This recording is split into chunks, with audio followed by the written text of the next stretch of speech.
Hello प्यारे बच्चों, Doubtnut में आपका स्वागत है। कैसे हैं आप सब लोग? भाई आशा करती हूँ सब लोग बहुत अच्छे होंगे और सबकी पढ़ाई बहुत ही अच्छी चल रही होगी। तो बेटा ये है कक्षा 10 की विज्ञान का समय। ये है 2021-22 के स्टूडेंट्स के लिए। ये क्लास किसके लिए बेटा? 2021-22 के स्टूडेंट्स के लिए। और बिल्कुल ये लाइव क्लास है। कल बहुत सारे बच्चे पूछ रहे थे कि मैम ये लाइव क्लास है या रिकॉर्डेड क्लास है। बिल्कुल लाइव क्लास है ये, है ना। नया बैच स्टार्ट हुआ है। जैसे कुछ बच्चे जानते होंगे जो इवनिंग में आते हैं कि शाम को 5 बजे तो आपकी क्लास लगती ही है, सुबह 8 बजे भी लग रही है ना, ताकि आप लोगों का रिवीजन भी होता रहे। जैसे शाम की क्लास में अध्याय पूरा हो गया है ना। लेकिन सुबह की क्लास में कल से ही बैच स्टार्ट हुआ है। जो बच्चे सुबह पढ़ना चाहते हैं ये उनके लिए है, ठीक है।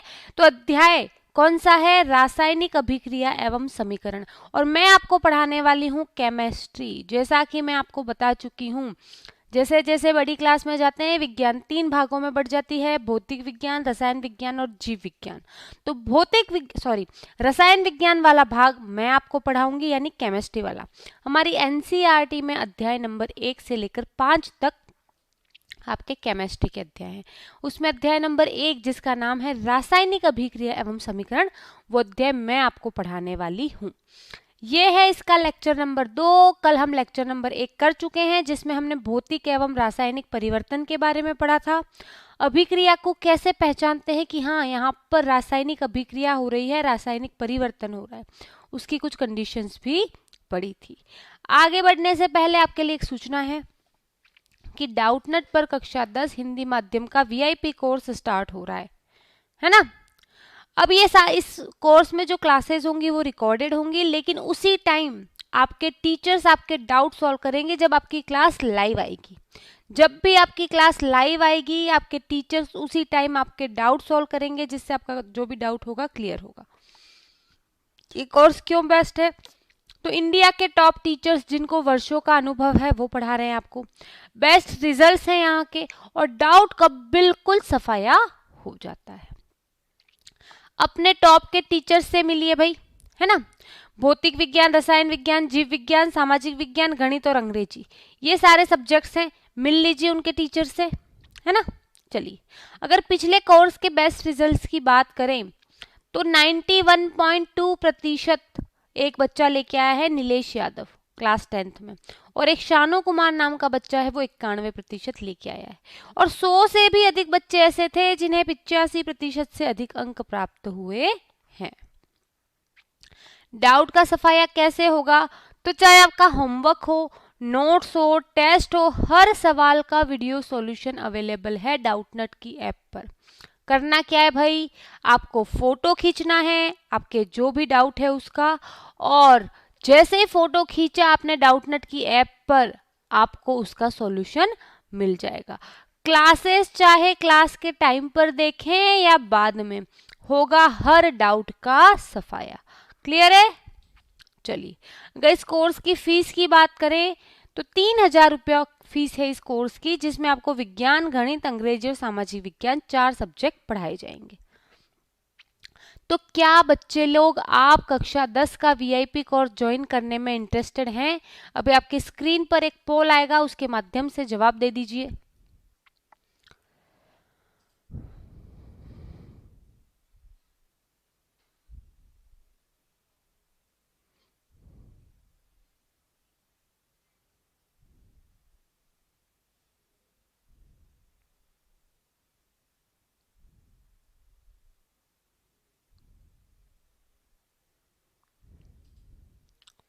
आपका बहुत बहुत धन्यवाद कि आपने पोल में पार्टिसिपेट किया। आगे बढ़ेंगे, लेकिन आगे बढ़ने से पहले हमारी क्विज देखेंगे। तो देखते हैं क्विज का पहला प्रश्न। रासायनिक परिवर्तन क्या होता है?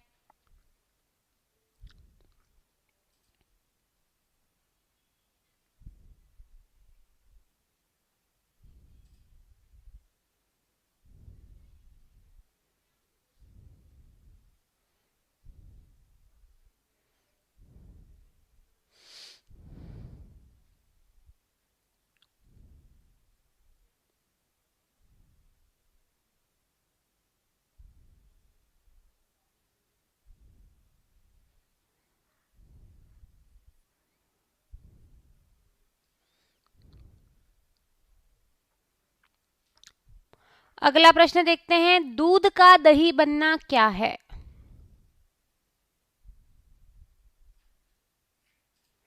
जिस बच्चे के क्विज नहीं आया है कमेंट बॉक्स में जवाब दे दें, है ना।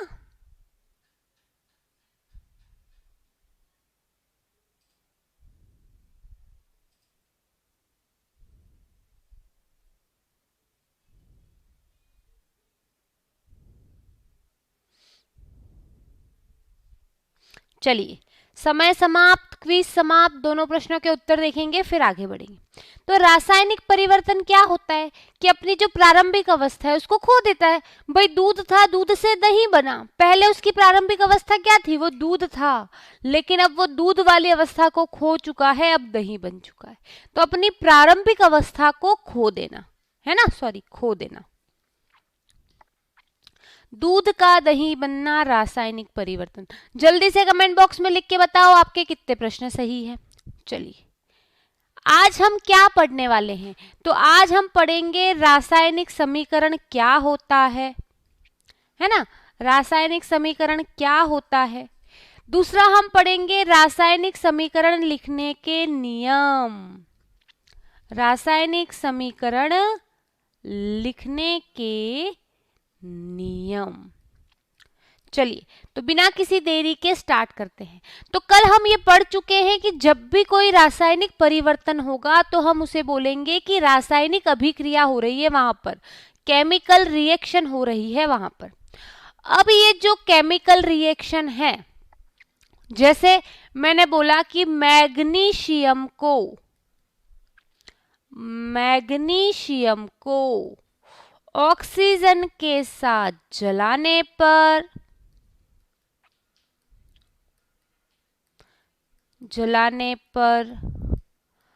मैग्नीशियम ऑक्साइड बनता है।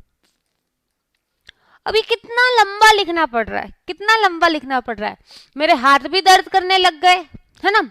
उसके अलावा मेरा पेज भी ज्यादा जा रहा है, मेरा समय भी ज्यादा जा रहा है। तो इसीलिए ये जो रासायनिक अभिक्रिया है उसको हम प्रतीकों, संकेतों द्वारा व्यक्त करते हैं और उसी को बोलते हैं रासायनिक समीकरण। तो अब हम समझते हैं रासायनिक समीकरण की परिभाषा। रासायनिक समीकरण की परिभाषा,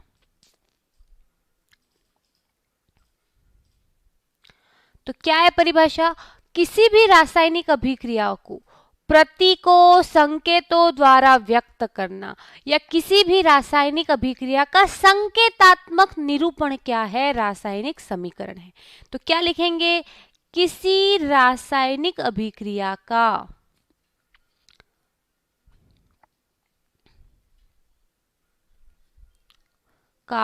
संकेतात्मक निरूपण ही रासायनिक समीकरण कहलाता है।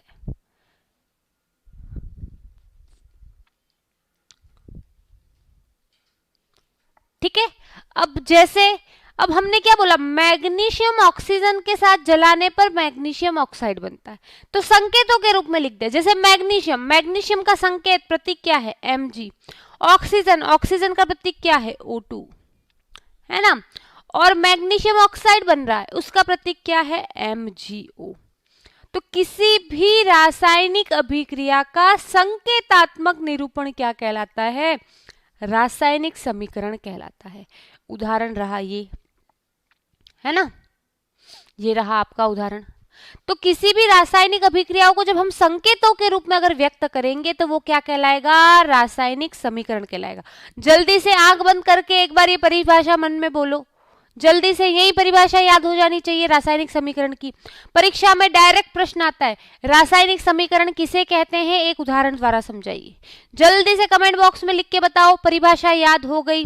जिसको परिभाषा याद हो गई है थम्स अप दिखाओ कि यस मैम, हमको परिभाषा याद हो गई है।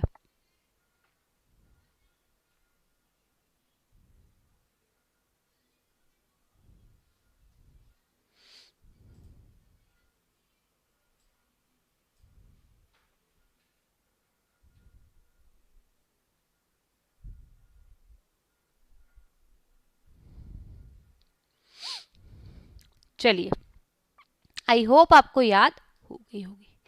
अब हमें एक दो परिभाषाएं पढ़नी है। तो पहली परिभाषा पढ़ते हैं अभिकारक, कि अभिकारक क्या होता है। कोई बच्चा मुझे बता सकता है अभिकारक क्या होता है?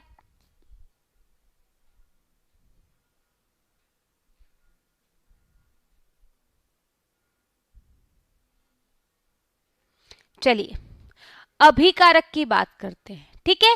तो किसी रासायनिक अभिक्रिया में जो पदार्थ भाग ले रहे हैं उसे हम बोलते हैं अभिकारक। तो अभिकारक क्या होता है बेटा? किसी रासायनिक अभिक्रिया में, किसी रासायनिक अभिक्रिया में भाग लेने वाले पदार्थ में, भाग लेने वाले पदार्थ अभिकारक कहलाते हैं। मतलब वे पदार्थ जो मिलके कुछ नया बनाएंगे या जो टूट के कुछ नया बनाएंगे, मतलब जो भाग ले रहे हैं। जैसे होता है ना, किसी प्रतियोगी परीक्षा में हम भाग लेते हैं, तो किसी प्रतियोगी परीक्षा में किसने भाग लिया? मान लो किसी प्रतियोगी परीक्षा में मंजू ने भाग लिया, तो अभिकारक कौन हुई? मंजू हुई। क्यों? क्योंकि उसने किसी उसमें भाग लिया, ठीक है, किसी प्रतियोगी परीक्षा में भाग लिया। ठीक है, मान लो बैडमिंटन का मैच चल रहा है, बैडमिंटन के मैच में राजन ने और निखिल ने भाग लिया। तो बैडमिंटन के मैच में भाग किसने लिया? राजन ने और निखिल ने। तो अभिकारक कौन हुए? राजन और निखिल। अब यहां देखो, रासायनिक अभिक्रिया है। अब रासायनिक अभिक्रिया में मैग्नीशियम और ऑक्सीजन भाग ले रहे हैं और बना रहे हैं मैग्नीशियम ऑक्साइड। भाग कौन ले रहे हैं? मैग्नीशियम और ऑक्सीजन। तो वो क्या है? अभिकारक है। किसी रासायनिक अभिक्रिया में भाग लेने वाले पदार्थ अभिकारक कहलाते हैं। जल्दी से आंख बंद करो और इस परिभाषा को याद करो और जल्दी से फिर कमेंट बॉक्स में बताओ। जिसको याद हो गई है थम्स अप दिखाओ कि यस मैम ये परिभाषा हमको याद हो गई है।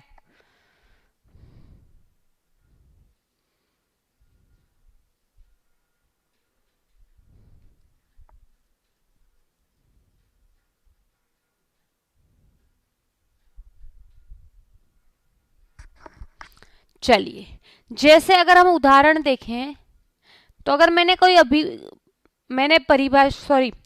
रासायनिक समीकरण लिखी है ना, तो इस समीकरण में मैग्नीशियम और ऑक्सीजन ये दोनों क्या हैं? अभिकारक है। उत्पाद है ना, प्रोडक्ट जिसको बोलते हैं, प्रतिफल जिसको बोलते हैं, है ना, उत्पाद की जगह कभी कभी प्रतिफल भी लिखा होता है।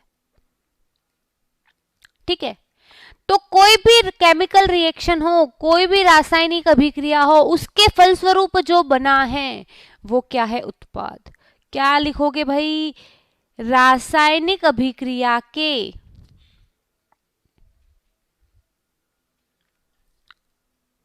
फलस्वरूप बनने वाले पदार्थ, के फलस्वरूप बनने वाले पदार्थ उत्पाद कहलाते हैं।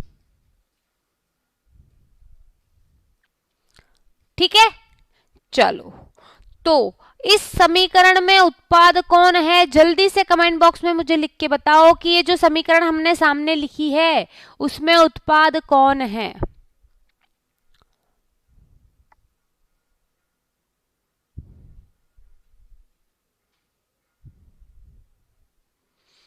Very good. उत्पाद कौन है? तो मैग्नीशियम ऑक्साइड है। ठीक है, चलो, ये समझ में आ गया। अब रासायनिक समीकरणों को लिखने के लिए कुछ नियम होते हैं, वो नियम क्या होते हैं वो देखते हैं। रासायनिक समीकरण को लिखने के नियम, है ना, रासायनिक समीकरण को लिखने के क्या नियम हैं वो देखते हैं। तो सबसे पहला नियम, अभिकारक एवं उत्पाद को तीर के चिन्ह के द्वारा अलग करते हैं। क्या बेटा? अभिकारक एवं उत्पाद को तीर के चिन्ह के द्वारा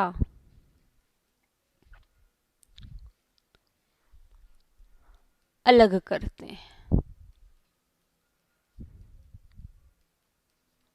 चलिए उदाहरण देखते हैं, समझ में आएगा। 2mg plus O2, 2mgO। देखो ये अभिकारक हैं, ये उत्पाद है। तो भाई दोनों के बीच में क्या है, तीर का चिन्ह है। तीर का चिन्ह बता रहा है कि एक तरफ अभिकारक है, एक तरफ उत्पाद है। दूसरी बात, अभिकारक हमेशा बाईं ओर होंगे और उत्पाद हमेशा दाईं ओर होते हैं। तो क्या लिखोगे, अभिकारक को हमेशा कहां लिखोगे बताओ, तीर के बाईं ओर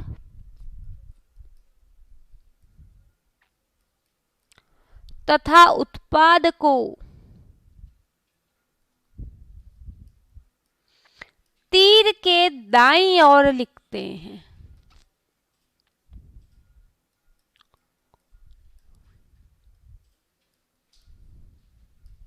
देख लो इस समीकरण में, ये रहा आपका तीर, है ना, ये रहा आपका तीर, ये है आपका बायां और ये है आपका दायां। जिस बच्चे को ये दोनों पॉइंट समझ में आ गए हैं, जल्दी से कमेंट बॉक्स में थम्स अप दिखाओ ताकि मैं अगले पॉइंट पे जाऊं।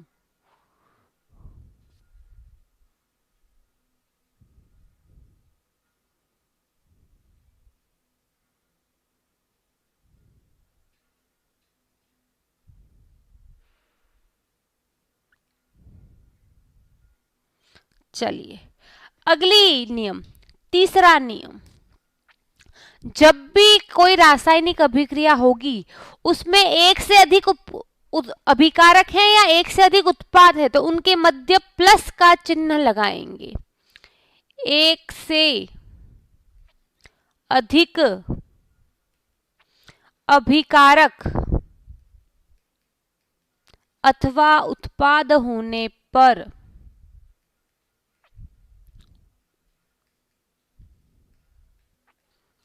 उनके मध्य क्या करेंगे बेटा, उनके मध्य प्लस का चिन्ह लगाएंगे। ये नियम बेटा अभी आपको लग रहा है, लेकिन अगर आपको कोई भी एक रासायनिक समीकरण है आप नियम अपने आप बना सकते हो। भाई हम बोल रहे हैं मैग्नीशियम प्लस ऑक्सीजन, भाई देखो क्या है, दो अभिकारक हैं, है ना, एक मैग्नीशियम और एक ऑक्सीजन, तो उन दोनों के मध्य मैंने क्या कर दिया, प्लस का चिन्ह लगा दिया और मेरा उत्पाद ये बना। अब मेरी अभिक्रिया ऐसी हो, अगर CaCO3 CaO प्लस CO2, है ना। अब देखो उत्पाद दो हैं, कैल्शियम ऑक्साइड और कार्बन डाइऑक्साइड, दो उत्पाद हैं। अगर उत्पाद दो हैं तो हम क्या करेंगे, हम वही करेंगे, उनके मध्य प्लस का चिन्ह लगाएंगे। ये इसका मतलब है। ये पॉइंट जिसको भी क्लियर हो गया है थम्स अप दिखाओ ताकि मैं अगले पॉइंट पे चलूं।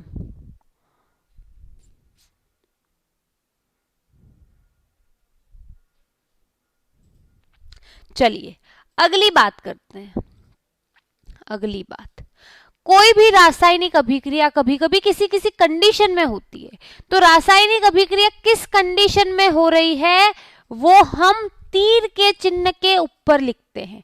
कंडीशन को हिंदी में बोलते हैं परिस्थिति। तो रासायनिक अभिक्रिया जिस परिस्थिति में हो रही है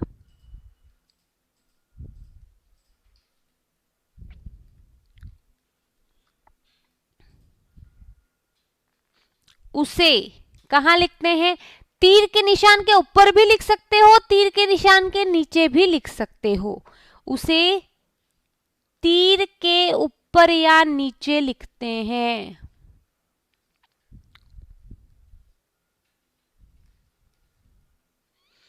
जैसे मेरे पास है सिल्वर क्लोराइड।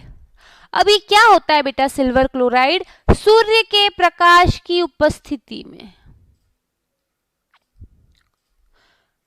सिल्वर और क्लोरीन में बट जाता है।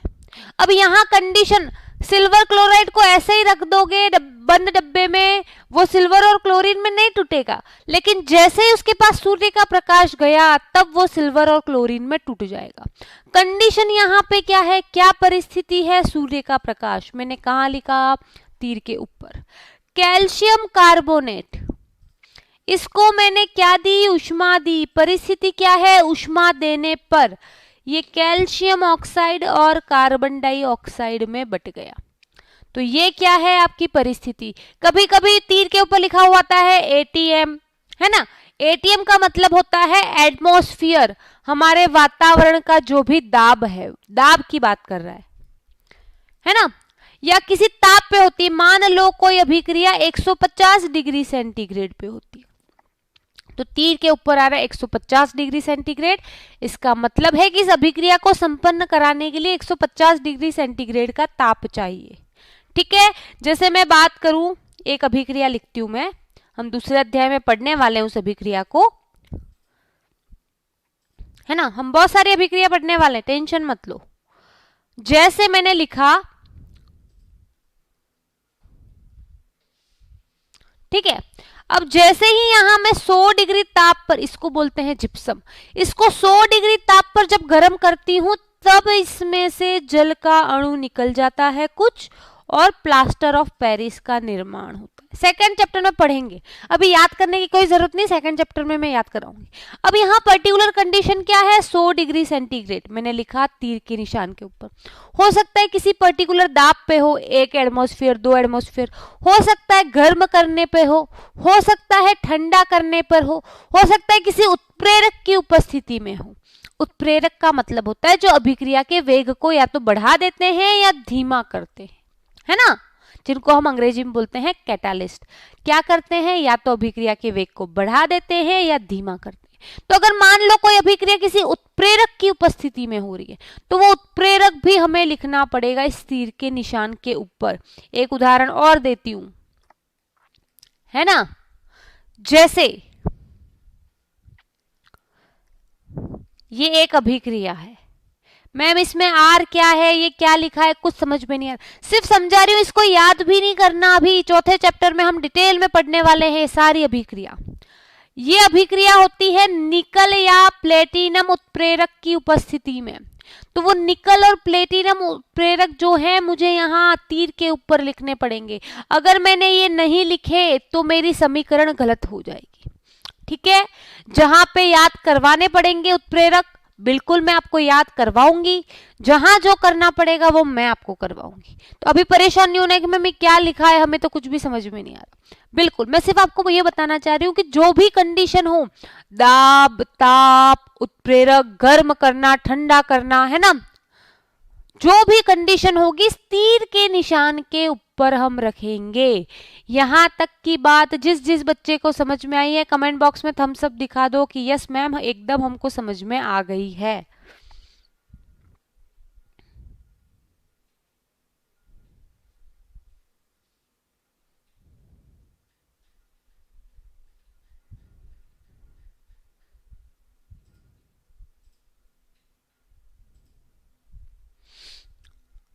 जिस जिसको समझ में आ गया थम्स अप दिखा दो। चलिए, बहुत अच्छी बात है। अब आगे की बात करते हैं। कितने पॉइंट हो गए हमारे, 4। 5वें पॉइंट की बात करते हैं। जब भी हम रासायनिक समीकरण लिखेंगे तो हमारी जो अभिक्रिया है उसमें पदार्थों की भौतिक अवस्था, जैसे जल लिया, आप सभी को पता है पानी कौन सी अवस्था, द्रव अवस्था, लिक्विड अवस्था है, तो एल लिखना है। ठीक है, मैं बताऊंगी अभी कौन कौन से संकेत हैं। तो रासायनिक अभिक्रिया में भाग लेने वाले और उत्पाद यानी अभिकारक एवं उत्पादों की हम भौतिक अवस्था के साथ लिखते हैं। क्या करते हैं बेटा, अभिकारक एवं उत्पाद को उनकी भौतिक अवस्था के साथ लिखते हैं, उनकी भौतिक अवस्था के साथ लिखते हैं। भाई मेरे साथ पढ़ते चलो, शाम के बैच के हो तो भी आपका रिवीजन हो रहा है ना। जितना हम सुनते हैं हमें उतनी चीजें ज्यादा याद रहती हैं। आपने देखा होगा कोई गाना आप सुनते हो, 2-3 बार सुनते हो, याद हो जाता है। तो यहाँ पे भी बार बार सुनोगे, शाम की क्लास में पढ़ोगे, सुबह की क्लास में उसको रिवाइज करोगे, सुनोगे तो आपको याद हो जाएगा, ज्यादा परेशान नहीं होना पड़ेगा। 2 घंटे बैठोगे तब कोई चीज याद होगी, और यहाँ 40 मिनट में चीज याद हो जाएगी। इसलिए क्लास को सुनो। आप इवनिंग बैच के हो तो भी कोई दिक्कत नहीं है, वहां तो हमारा सिलेबस चल ही रहा है, लेकिन यहाँ तो हमारा रिवीजन हो रहा है ना, वहां हमें स्पेशल रिवीजन क्लास नहीं चलानी पड़ेगी, तो हम हमारा सिलेबस भी आगे चला सकते हैं। तो आपको तो डबल फायदा है कि शाम को भी क्लास लग रही है, मॉर्निंग में भी क्लास लग रही है। तो इसलिए परेशान नहीं होना है कि मैं तो शाम की क्लास का हूं, मैं क्यों देखूं ये वो। ठीक है, क्योंकि ये रिवीजन आप ही के लिए है, इससे आप ही का फायदा है। आप खुद बताओ, मुझे 2-2 क्लासें लेके क्या मिलेगा। ठीक है, अवस्था के साथ लिखते हैं। उदाहरण लिखती हूं भाई मैं। ठीक है, सोडियम क्लोराइड का जलीय विलयन। ठीक है, चलो एक सिंपल सा उदाहरण लिखते हैं पहले, फिर आगे की बात करेंगे। बहुत सिंपल सा उदाहरण लिखते हैं। आपके लिए मैं क्या लिखूं? हाँ ठीक है, नाइट्रोजन और हाइड्रोजन जब मिलते हैं तो अमोनिया का निर्माण करते हैं। ठीक है, अब नाइट्रोजन भी गैस के रूप में होती है, हाइड्रोजन भी गैस के रूप में होती है, और अमोनिया भी गैस के रूप में होती है। तो तीनों की भौतिक अवस्था कौन सी है? गैसीय अवस्था है। तो गैसीय अवस्था को बेटा, गैस हमेशा ऊपर की तरफ जाती है। क्यों? क्योंकि हल्की होती, थोड़ी सी गर्म होती। गर्म चीज हमेशा हल्की होती है, और हल्की चीज ऊपर उठती। तो गैस जनरली ऊपर की तरफ उठती है। ऐसा नहीं है कि इधर नहीं जाएगी उधर नहीं जाएगी, लेकिन जनरली जो है वो ऊपर की तरफ उठती है। तो हम ऊपर की तरफ तीर के निशान से दर्शाते हैं। अब तीनों कैसे हैं? तो देखो, मैंने तीर के निशान दर्शाए। ठीक है, तो जो भी अभिकारक हैं, उत्पाद है, उनकी भौतिक अवस्थाओं को भी हम दर्शाते हैं। ये स्टैंडर्ड रासायनिक समीकरण होती है। अब मैम हमें तो पता ही नहीं कौन कौन सी अवस्था में होता है। परीक्षा में 10th लेवल पर आपको सारी चीजें दे रखी होंगी, इसलिए परेशान नहीं होना है कि मैम हमें तो पता ही नहीं कौन सी अवस्था है किसकी। परेशान नहीं होना है। परीक्षा में आपको प्रश्न में दे रखेगा कि बेरियम क्लोराइड का जलीय विलयन सोडियम सल्फेट के जलीय विलयन से अभिक्रिया करके ये बनाता है। ठीक है, अब हम यहाँ भौतिक अवस्था के संकेत लिख लेते हैं साथ में ही। ठीक है, भौतिक अवस्था के संकेत। चलिए, अगर कोई भी चीज ठोस अवस्था में हो तो ठोस को अंग्रेजी में क्या बोलते हैं? सॉलिड। तो इसका संकेत है S। कोई भी चीज द्रव अवस्था में हो, कोई भी पदार्थ द्रव अवस्था में हो, द्रव को हिंदी में क्या बोलते हैं? लिक्विड। तो L। कोई भी चीज जलीय विलयन की अवस्था में हो, जलीय विलयन को अंग्रेजी में बोलते हैं एक्वस सॉल्यूशन, इसलिए AQ। अगर गैस बनेगी तो ऊपर की तरफ तीर लगाएंगे। अगर क्या बनेगा? अगर बनेगा अवक्षेप। मैम अवक्षेप क्या होता है बता रही हूं, नीचे की तरफ चिन्ह बनाएंगे। रासायनिक अभिक्रिया में कभी कभी ऐसा पदार्थ बनता है जो अविलेय होता है, नीचे की तरफ जाके बैठ जाता है। अविलेय होता है, नीचे की तरफ जाके बैठ जाता है। अब चूंकि ये नीचे की तरफ जाके बैठ जाता है, इसीलिए इसको नीचे की तरफ के चिन्ह से दर्शाते हैं। तो अवक्षेप क्या होता है? रासायनिक अभिक्रिया में बनने वाला वो पदार्थ जो अविलेय होता है एवं नीचे की तरफ जाके बैठ जाता है। तो भाई रासायनिक समीकरण लिखने के नियम किस किस बच्चे को सारे समझ में आ गए और सारे याद हो गए? जिसको सारे समझ में आ गए एक बार आंख बंद करके मन में बोलो कि हाँ हाँ यही नियम है। और फिर जिसको सारे नियम याद हो गए कमेंट बॉक्स में थम्स अप दिखाओ कि यस मैम हमको सारे नियम याद हो गए।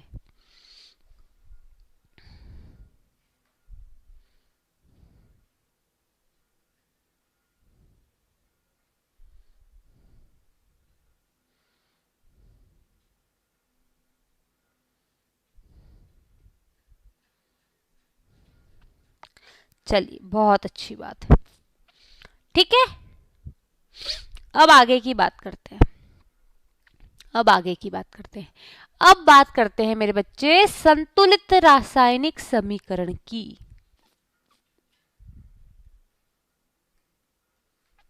संतुलित रासायनिक समीकरण या अभिक्रिया, जो भी बोलना चाहो। तो संतुलन का मतलब आपने जाना होगा बैलेंस, है ना, कि भाई हमें हमारा संतुलन बना के चलना है, हमें हमारे वर्क और पर्सनल लाइफ का संतुलन बना के चलना है, बैलेंस बना के चलना है, दोनों तरफ बराबर ध्यान देना है। तो बस संतुलित रासायनिक समीकरण का भी यही मतलब है। हम लिखते हैं तीर, तीर के इस तरफ लिखते हैं अभिकारक और तीर के दूसरी तरफ लिखते हैं उत्पाद। तो संतुलित रासायनिक समीकरण भी क्या बोलती है कि तीर के दोनों तरफ जो अभिकारक और उत्पाद हैं उनके परमाणुओं की संख्या का बराबर होना। तो संतुलित रासायनिक समीकरण किसे कहते हैं, परीक्षा में डायरेक्ट पूछा जाता है, तो हम लिखेंगे इसकी परिभाषा। ठीक है, चलिए, ऐसी रासायनिक समीकरण, ऐसी रासायनिक समीकरण जिसमें तीर के दोनों तरफ, है ना, तीर के दोनों तरफ मुझे बैलेंस बना के चलना है, तो ऐसी रासायनिक समीकरण जिसमें तीर के दोनों तरफ परमाणुओं की संख्या समान होती है, परमाणुओं की संख्या समान होती है,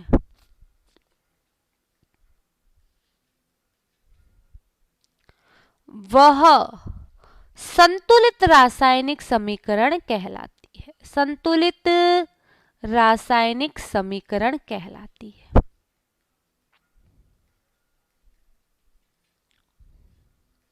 क्लियर है, क्लियर हुआ, बताओ यस और नो। जिस आंखें बंद करके ये परिभाषा एक बार बोलो, और जिसको याद हो गई है कमेंट बॉक्स में थम्स अप दिखाओ, यस मैम मुझे याद हो गई है। तब तक मैं भी पानी पी लेती हूँ, है ना।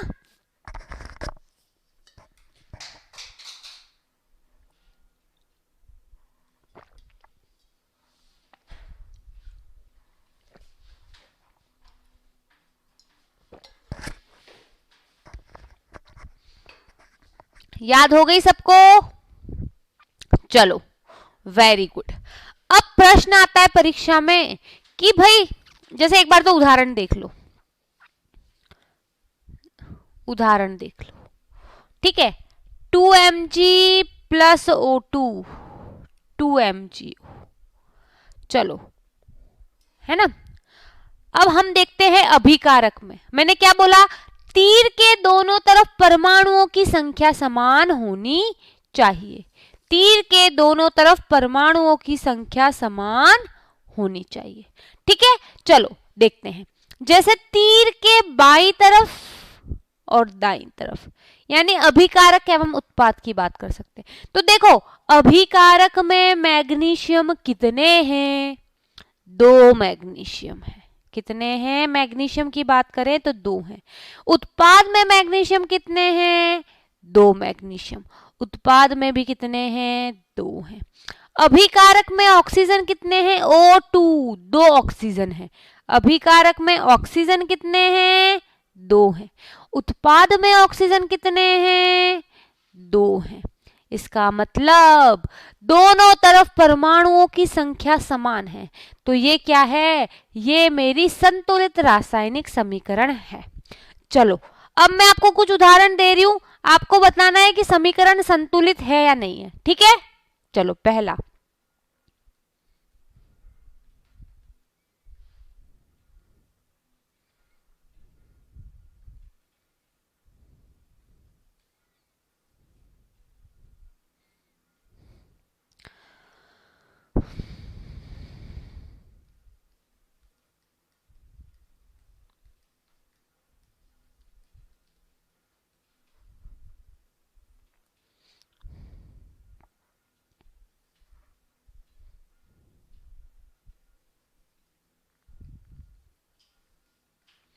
सभी बच्चे कमेंट बॉक्स में लिख के बताएंगे मुझे कि कौन सी समीकरण संतुलित है और कौन सी नहीं है।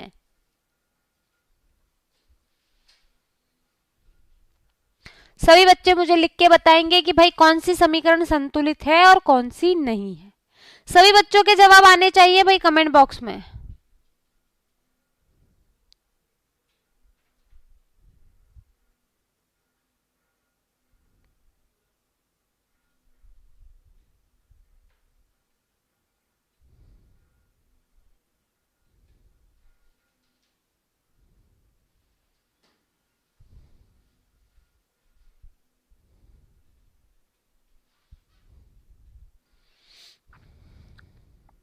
चलिए टाइम सब देखते हैं भाई, देखते हैं कौन सी संतुलित है कौन सी संतुलित नहीं है।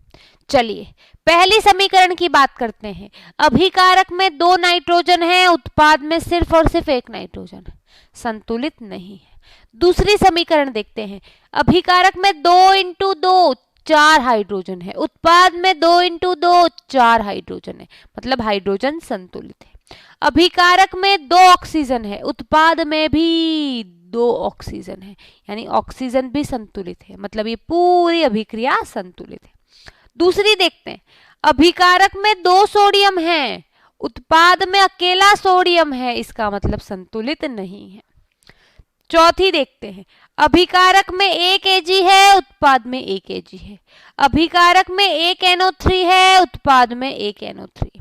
अभिकारक में 1 सोडियम है, उत्पाद में 1 सोडियम है। अभिकारक में 1 क्लोरीन है, उत्पाद में 1 क्लोरीन है। सब क्या है? संतुलित है। ठीक है, इसका मतलब अभिक्रिया संतुलित है। अब इन सभी अभिक्रियाओं में आप मुझे अभिकारक एवं उत्पाद लिख के बताइए। अभिकारक एवं उत्पाद कौन कौन है ये लिख के बताओ। अभिकारक एवं उत्पाद लिख के बताओ, कौन अभिकारक है कौन उत्पाद है, जल्दी से बताओ भाई कमेंट बॉक्स में लिख के।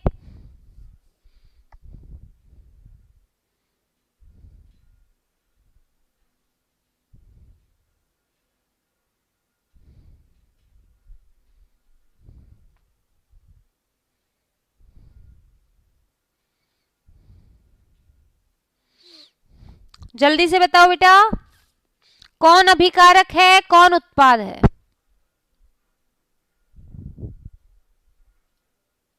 चलिए देखते हैं भाई मैम, बहुत सिंपल है।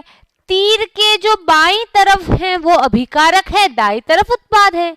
ये तीर है, ये बायां, ये दायां, बस बाईं तरफ वाले अभिकारक, दाईं तरफ वाला उत्पाद। कितना सिंपल। यहां ये दोनों अभिकारक, ये उत्पाद, यहां पे देखो दोनों अभिकारक, ये दोनों उत्पाद, ये दोनों अभिकारक और ये दोनों उत्पाद। अब जल्दी से कमेंट बॉक्स में लिख के बताओ किसके ये चारों प्रश्न सही हैं। बताओ जल्दी से कि किसको ये चारों प्रश्न सही हैं।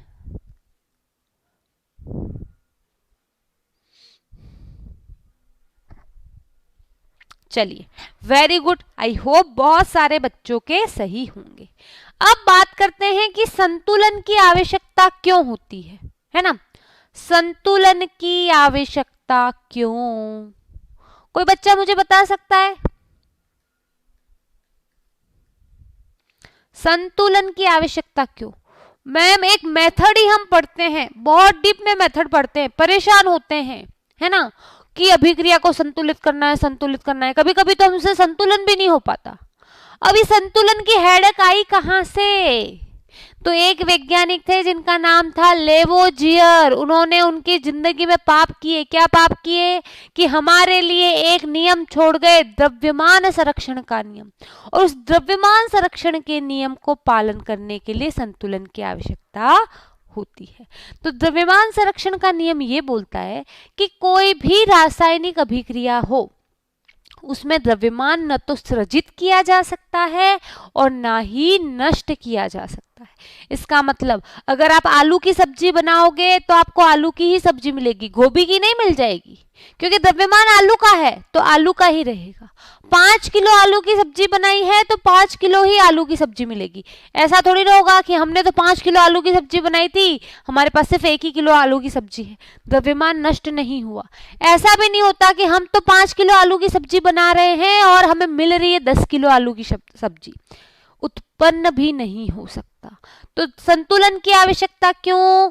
संतुलन की आवश्यकता इसलिए क्योंकि द्रव्यमान संरक्षण के नियम का पालन करने के लिए, द्रव्यमान संरक्षण के नियम के पालन हेतु। द्रव्यमान संरक्षण के नियम के पालन हेतु हमें संतुलन की आवश्यकता होती है। अब द्रव्यमान संरक्षण का नियम लिखना पड़ेगा। परीक्षा में अगर प्रश्न आए कि किसी रासायनिक समीकरण को संतुलन क्यों करते हैं, तो क्योंकि द्रव्यमान संरक्षण के नियम का पालन करना होता है। अब द्रव्यमान संरक्षण का नियम क्या बोलता है? द्रव्यमान संरक्षण का नियम बोलता है कि द्रव्यमान न तो सृजित किया जा सकता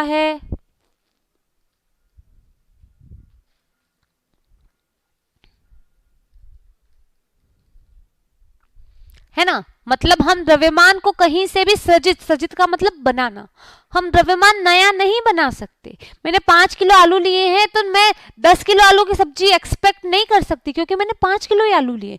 तो द्रव्यमान न तो सृजित किया जा सकता है ना ही नष्ट। चलो अब हमारी समीकरण में समझते हैं। Mg plus O2 MgO। चलो अब आपको पता होगा हर परमाणु का कुछ न कुछ परमाणु द्रव्यमान होता है। तो मैं आपको बता दूं, अगर आपको नहीं याद है, सिर्फ मैं आपको बता रही हूं कि कैसे पालन हो रहा है, ये कुछ भी चीज याद ही नहीं रखनी, सिर्फ कॉन्सेप्ट है, ठीक है। जैसे मैग्नीशियम, उसका परमाणु द्रव्यमान होता है 24, ऑक्सीजन उसका होता है 16। अब देखो अभिकारक में मैग्नीशियम अकेला, उसका द्रव्यमान यहाँ 24, उत्पाद में मैग्नीशियम का द्रव्यमान 24 और ऑक्सीजन का 16। 24 और 16 कितने हुए? 40। अभिकारक में देखते हैं 24, ऑक्सीजन कितने हैं? 2, एक ऑक्सीजन का 16 तो 2 ऑक्सीजन का 32। तो ये कितने हो गए? 4 और 2 6, 3 और 2 5। भाई अभिकारक में द्रव्यमान 56 और उत्पाद में द्रव्यमान 40, इसका मतलब यहाँ तो द्रव्यमान नष्ट हो गया, कम हो गया। ऐसा तो हो ही नहीं सकता क्योंकि द्रव्यमान संरक्षण का नियम बोलता है कि द्रव्यमान न तो सृजित किया जा सकता है और ना ही नष्ट किया जा सकता है, इसीलिए संतुलन करना आवश्यक है। इस कैलकुलेशन नहीं समझ में आ रही है, कोई दिक्कत नहीं है, सिंपल कैलकुलेशन है वैसे तो, है ना। सिर्फ आपको दिखा रही हूँ कि देखो अगर हम संतुलित नहीं करते हैं तो यहाँ पर द्रव्यमान क्या हो गया? यहाँ नष्ट हो गया, है ना।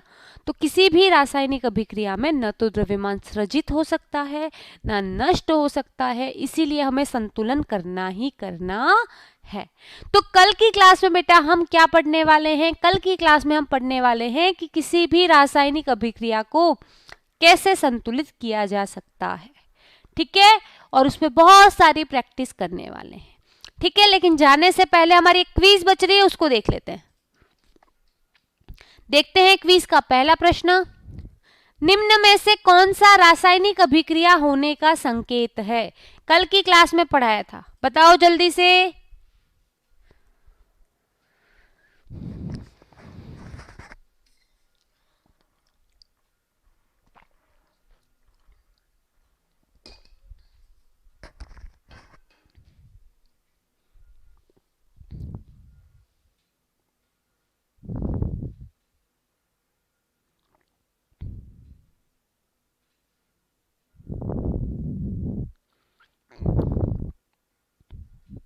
चलिए अगला प्रश्न देखते हैं। Magnesium plus oxygen magnesium oxide, इस अभिक्रिया में अभिकारक क्या होगा?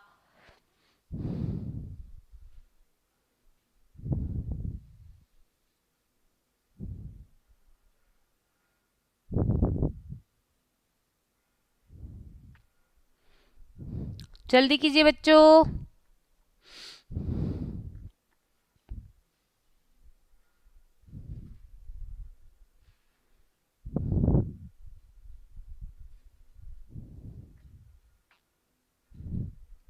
समय समाप्त, क्विज समाप्त। एक बार प्रश्नों के उत्तर देख लेते हैं ना। तो कौन सा रासायनिक अभिक्रिया होने का संकेत है? अवस्था में परिवर्तन, गैस का उत्सर्जन, ताप में परिवर्तन, ये सभी ही रासायनिक अभिक्रिया होने के संकेत हैं। मैग्नीशियम ऑक्सीजन मैग्नीशियम ऑक्साइड, इस अभिक्रिया में अभिकारक कौन होगा? तीर के बाईं तरफ मैग्नीशियम और ऑक्सीजन दोनों बैठे हैं, तो हमारा उत्तर हो गया दोनों। तो मुझे कमेंट बॉक्स में ज़रूर लिख के बताना आपके कितने प्रश्न सही हैं। तो आई होप आपको क्लास पसंद आई होगी, आपने क्लास में बहुत सारी चीज़ें सीखी होंगी। मुझे कमेंट बॉक्स में लिख के बताना आपको क्लास कैसी लगी। ठीक है, तो कल की क्लास में हम सीखने वाले हैं अभिक्रिया का संतुलन। तो क्लास मिस ना करें, क्योंकि बहुत सारे बच्चों को दिक्कत आती है। अभी भी प्रैक्टिस हो जाएगी, है ना। अगर आपको आता भी है तो प्रैक्टिस हो जाएगी, क्योंकि practice makes a man perfect. तो मिलते हैं कल की क्लास में, तब तक के लिए बाय बाय, टेक केयर।